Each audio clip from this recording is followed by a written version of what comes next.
I'm Candice Malcolm, and this is the Candice Malcolm Show. Thank you so much for joining us today. We are going to cover a very sensitive, very dark topic today. And I want to just start by talking about the rise of euthanasia in Canada. This is from a Cardis report. Cardis is a wonderful organization, does research into this kind of thing. So here is what they write. From exceptional to routine, MAiD in Canada is the world's fastest growing assisted dying program. Here are some of the key points. The number of Canadians dying prematurely by what we call medical assistance in dying. We're using euphemism MAiD to make it just seem like a normal procedure or another bureaucratic acronym from the government. No, we're talking about dying. We're talking about people being killed by medical practitioners and using the government to help them commit suicide. Well, this assisted dying has risen 13-fold since its legalization in 2016. The number of people dying in this way was 1,018. In 2022, the last year that we have data available, it is 13,241. This makes MAiD in Canada the world's fastest growing assisted dying program. This is a serious concern, people, because this is not normal, right? Look at the assisted deaths as a percentage of total deaths in other countries around the world. You can see Canada is that red line. We just introduced this program in 2016 and it goes straight up. So other countries, European countries, have been doing this sort of thing for a generation now, and their levels are still growing in a concerning, alarming way, but nothing like the growth in Canada. And the things that the government, the Liberal government, is now applying this program to are concerning to all. We saw a proposal that it gets applied to minors, and now we have one that it would be applied to people with mental illness. Well, that is why I'm pleased to announce and to report that the Conservative Party is pushing back. A Conservative MP has introduced a private member's bill to ban medical assistance in dying. I prefer to just call it by what it is, assisted suicide, for mental illness. So back in May, Tamara Jansen, who is a Conservative member of Parliament for Cloverdale Langley, tabled Bill C-218, a private member's bill that seeks to amend the criminal code to explicitly exclude mental disorders from being considered a grievous and immutable medical condition for the purposes of MAiD eligibility. If the bill passes, individuals would qualify for assisted death on the basis of mental illness alone. So that private member's bill was introduced, and I'm happy to announce that Conservative MP Andrew Lawton has also joined this campaign. Of course, Andrew is a former journalist here at True North, and he was a host of the Andrew Lawton Show before becoming a member of Parliament. He is now representing the riding of Elgin St. Thomas, London South, and I'm pleased to welcome Andrew to the show. Andrew, thank you so much for joining the Candice Malcolm Show. Great to see Hey, you. always good to be with you, Candice. Thanks for having me. Well, tell us a little bit about this bill and why you've chosen to get alongside and working on this one. Absolutely. So Bill C-218, or as we've named it, the Right to Recover Act, is there to ensure that people who have a mental illness are able to be treated and supported and given hope instead of given death by the healthcare system. Just a bit of background here, if I may, Candice. The expansion of MAiD to people with mental illness was never supposed to happen. It was never demanded by a court.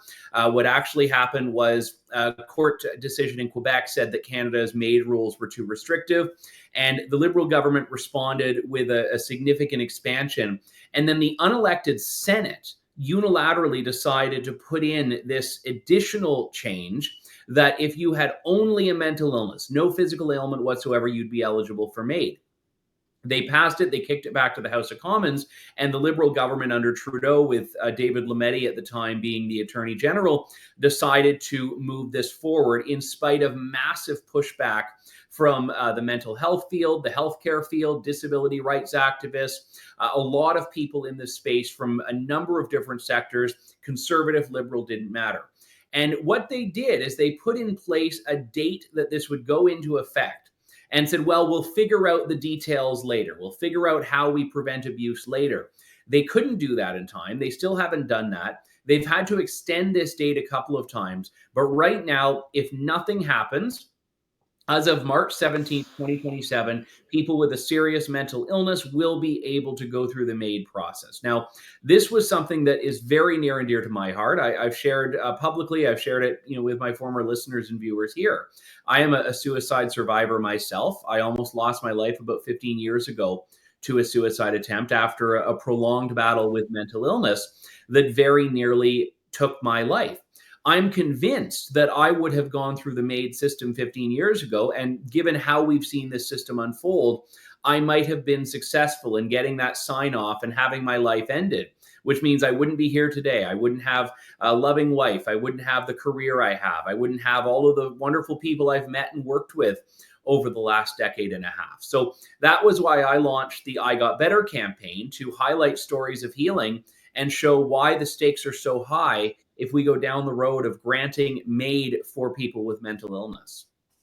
Well, it's unbelievable, and Andrew, I thank you for sharing your story. I saw that you posted a video on social media telling your very personal story, and I know it's not easy to do that. You sort of go through what personally happened to you. I want to say, it takes a strong man to come out and admit that you suffered through that. You had a problem. I'm just reading some of the comments here. Mario Zaleja, he writes, "What a legend! It takes a strong, confident man to talk about this. Congrats on overcoming this and the massive impact you're having on society." And I think especially to young men, I think that what you went through, a lot of other people are going through. We saw a huge increase in the sort of diseases of despair, especially during COVID, and particularly how it hits young men. And so I'm just wondering, like, what is your message to other young men out there that might be suffering through something like this? One of the things that's really important about mental illness is it affects different groups differently. And, there is a huge push now. I shouldn't say huge, but there's a larger push now around men's mental health because people have realized how men have a unique hurdle on seeking help for this. And it's not to say that it's worse or better, it's just different. There are pressures that men put on themselves, there are pressures that society puts on men, the pressure to provide, the pressure to perform, to be a certain way. And there's also this expectation of being stoic and strong and tough. And I think this is where it's really, really important to have these conversations to ensure that there are supports available there, and that we're not normalizing the desire to end your life. And that's the other key here, is that there are going to be people that, because of their mental illness, go through the MAiD process because they're going to be permitted to do that. But by giving that eligibility, we also create this other problem, which is that we basically give a green light to the idea that ending your life because of mental illness is the right thing to do. And I'm actually, and again, this is speculative on my part, but I am worried that there's going to be an increase in non-MAiD suicides, because now all of a sudden we've said, you know what, this actually makes sense. This is a logical, reasonable thing to want. And that to me is very concerning. And I can't stress enough, this is a life or death issue. And Bill C-218 will save lives if it's passed. Well, I do want to shift it back to medical assistance in dying. The euphemism that we use, really, it's euthanasia. It's assisted suicide. It's going to a doctor and saying that, my life is over now, or whatever the circumstances. Andrew, you've seen this during your time at True North. There have been reports of doctors or even government officials offering this as a solution to people who are suffering. So, I mean, now that you're on the other side and you're a member of parliament, is this something that concerns you, that not only is this just sort of available in the background, but it's something that's often actively promoted and given as an option to Canadians who would not have otherwise considered it? We have all heard the horror stories of the veteran that wants a wheelchair lift and is instead offered MAiD, or people who have sought it and been granted it because of poverty, because they don't like their living conditions. And these situations are tragic. And I think the one most important thing here is that we have to support people in what they need to want to live their life. And that's oftentimes what's missing in this. And if you look at some of the numbers, even from the Canadian MAiD reports, you see people that, they're dealing with a medical issue, but they also put as a reason for wanting MAiD loneliness. They put poverty. They put isolation. They put these other things in there, which are not medical things, are not medical qualities. It could actually be combat it in a very real way. There was a case recently where Scott Adams, a cartoonist in the United States, I was just reading about this, was very close to using MAiD to end his life because of cancer, but he finally found one treatment that was able to ease his suffering long enough to want to be alive, even though he knows his days are numbered. We see time and time again people who go through the system, and there are other externalities beyond their immediate suffering that are causing them to seek this. And what we're dealing with in this legislation is the mental health component, because that same issue is there. We know that there is treatment and support available, and we also know there's a capacity issue as well. When someone wants to end their life because of a mental illness, that we typically view that as a symptom, and we treat it and intervene. And actually, the state has the right to commit someone to stop them from ending their life, because we realize that protecting the vulnerable is one of the areas where you have a role for government. So if I go in to a doctor's office and I say, doctor, I'm dealing with depression, it's really difficult, I want to end my life. Well, how do we know when that legal and ethical responsibility to stop me kicks in versus the provision of services of, okay, here's a MAiD pamphlet? Well, that's the shocking part of it all. I don't know if you've read Tristan Hopper's book, but he talks about how Canada has become like a cautionary tale. And when they were debating having some kind of a euthanasia program in the UK, both parties were worried not to allow their system to become like Canada, where it is just too often used. I mean, the fact that it's such a leading cause of death in Canada now, that we've seen this 13-fold growth just in less than a decade since it's been brought in. It seems like a big issue, Andrew, and yet we don't really hear a lot about it aside from, the bravery it took for you to put out this video and this private members bill. Is this something that you think that you will get support across the aisle from? Are there other MPs, even from other parties and within your own party, that agree that this program has probably gone too far? We're hoping. I mean, this is and should be a nonpartisan issue. There was a bill in the previous parliament seeking to do exactly what this one is, and it fell short by only a handful of votes. It had support from all of the Conservatives, all of the New Democrats, both of the Greens at the time, and 8 Liberals as well. And this current bill, which we're putting forward, I'm hopeful will receive support from across the aisle. If the Conservatives and the New Democrats and the Green MP Elizabeth May all support it, it will pass if 20 Liberal MPs get behind it. 20 Liberal MPs. That's the math on that. So there are some Liberals on there that have been very outspoken in support of what we're trying to do. I hope to see more of that. This is, again, a Liberal government that claims it's a new government. Perhaps Mark Carney will do the right thing here as Prime Minister and have his Attorney General get behind this. I do not want to score political points off this. I want to save lives, and I want to prevent people going through what I went through 15 years ago from doing something irreversible.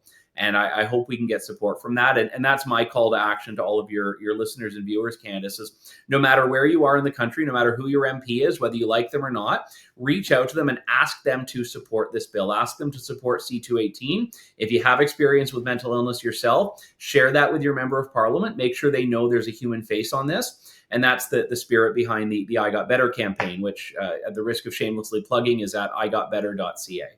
Well, what a great initiative, Andrew. I really applaud you, congratulate you for that. While you're here, I want to ask you, though, because we've talked about this on the show yesterday. This has become a huge firestorm in the middle of a summer. Usually summers are quiet for news stories, but I think a lot of people are concerned by the story of Sean Foyt. So basically, the CBC painted this guy as if he was some kind of an extremist and some kind of a mega rock star because he supports Republicans and Donald Trump in the States. Doesn't really have anything to do with his concerts, though. He's a worship leader, a Christian singer.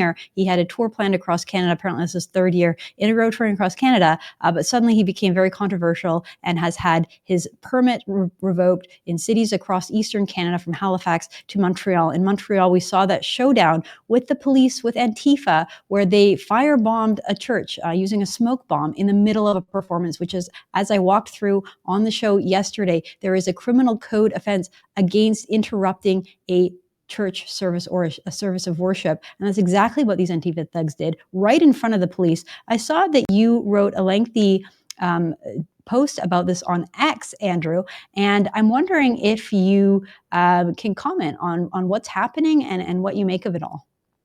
Look, the idea that you need a permit to engage in worship, regardless of your religion, is absolutely absurd. I have been clear going into politics and throughout my media career that freedom of expression is my hill to die on.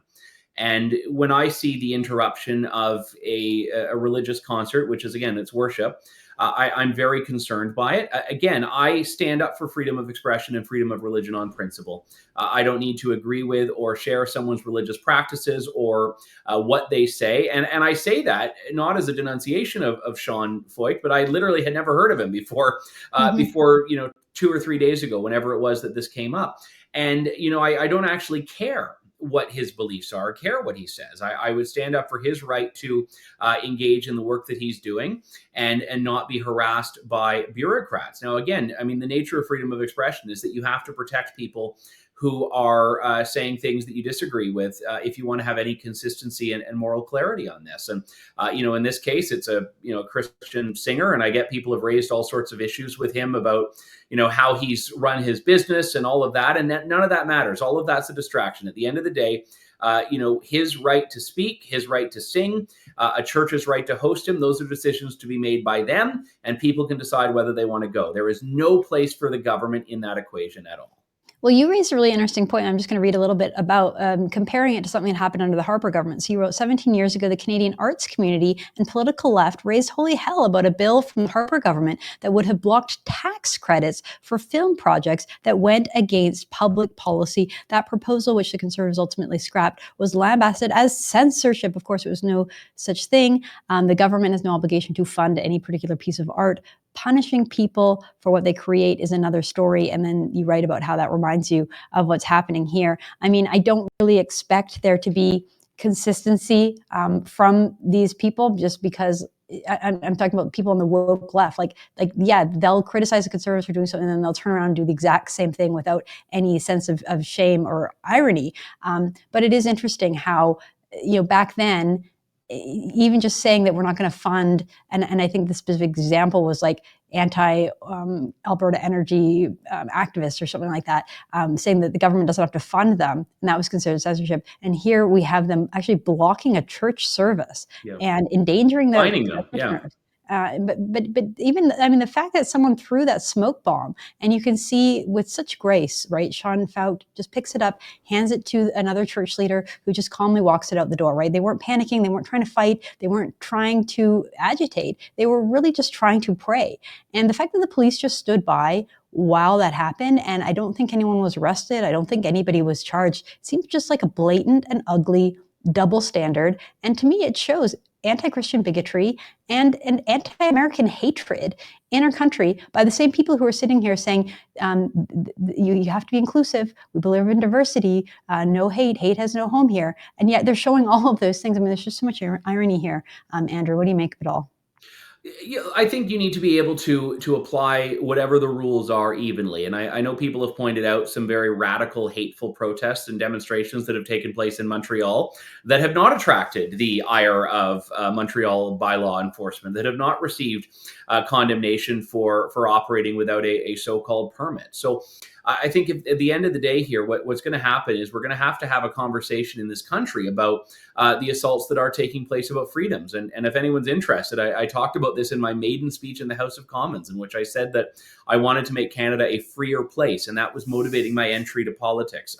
We need to have the freedom to worship, the freedom to pray, the freedom to sing, the freedom to engage in art, the freedom to express our political opinions. And we cannot allow governments of any level to get in the way of that. And I'm very glad that so many of my colleagues have spoken up about this as well. And Jamil Javani has specifically talked about attacks on the right to worship in a motion he's put forward before the Heritage Committee, which I think is very much one that should be getting some more attention as well.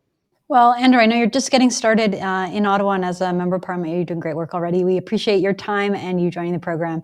Andrew Lawton, thank you so much for joining us. Thank you, Candice.